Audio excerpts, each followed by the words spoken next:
This has been quite a big week for the movement. And I've been reflecting on that a lot. Because on one hand, there's been some real momentum. And on the other, there's still been moments where I've been in my head, doubting myself, questioning things, feeling a bit off track. And I think that contrast is probably where the truth sits. At the start of the week, Monday morning, I nearly cancelled my session with Joel. Not because I didn't want to be there, but because I wasn't in the right headspace. The old narratives had crept back in. Self-doubt, inadequacy, that voice saying, are you really the person to be doing this? And if I'm honest, I didn't want to bring that energy into the session. Didn't want to burden him with it. I actually shared a post about this, so I won't go into it all over again. But the short version is this. I showed up anyway. And he met me exactly where I was. No judgment, no pressure, just space.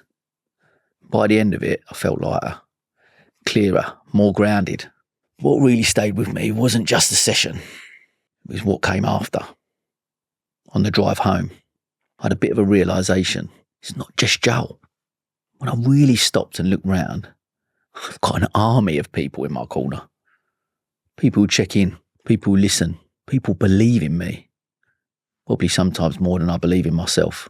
And in that moment, that's what success felt like. Not money, not status, not outcomes, but people, connection, support. Maybe success is knowing you're not doing this alone. And as the week's gone on, that idea has just kept showing up, but in different ways. I had a call with our brewery partners this week, James at Lake Down. And for the first time, the You Alright Mate alcohol-free lager is officially in production. And that felt like a big moment, because this is something tangible, something real, a product that's going to be out there in the pubs and bars, in people's hands, a simple reminder, a conversation starter, another touch point.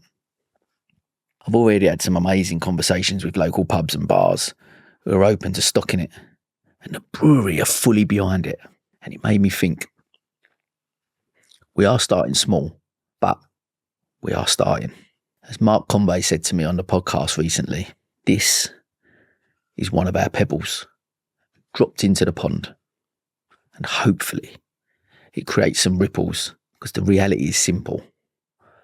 One can funds a call, and one call could save a life. I've also taken on board some feedback from organisations this week and created a new 60-minute session, a starting point, a first conversation, something that maybe opens the door. I've sent it out to a load of contacts with the aim of getting some sessions booked for Mental Health Awareness Week in May. And I know this isn't the full programme. This isn't where the deepest work happens, but it's a start.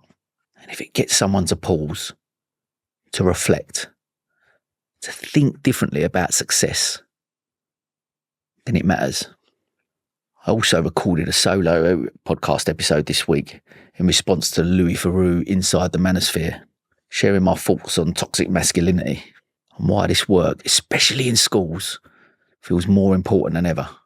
If we don't help young people reframe success early, something or someone else will define it for them. And I had another conversation this week. Can't say too much about it just yet, but potentially could be a real game changer for the mission. And again, it brought me back to the same thing. Maybe the last 16 years in business of building relationships, connections, building community has all been leading to this. When I need support, there's that army again in my corner. I just want to take a moment to say thank you. Thank you to Joel for being in my corner.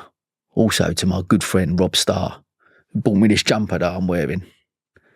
And he reminded me that I am enough, just as I am. He's the voice on my shoulder that says, I believe in you, mate. And he's always there. And then last Friday, I had a conversation that really hit me. I was out with some friends and one of them pulled me to one side and he said, just want you to know I watch and listen to everything you share. I want you to know how much it helps me, how much it resonates. He said, I can see that it's not easy for you right now, but please don't stop. Because what you're doing is making a difference in my life. And I'm sure it's helping hundreds more. So please, please keep doing it. As you know me, I started crying. Because these words meant more than he'll ever know. Because the truth is, this is the work.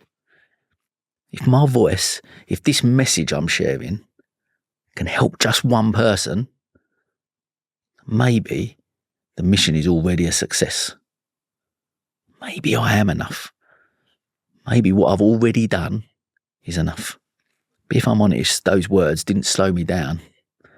They fueled me. They filled the tank. They are the energy I'm using to keep going, to keep showing up, to keep trying to help more people. So mate, if you're listening, and you know you are, thank you. So my ask this week is simple. Take a moment. Who's in your corner? One person, 5 people, maybe more. Really think about it and then drop them a message. Say thank you. Let them know what they mean to you. And while you're there, ask them a simple question. You all right, mate?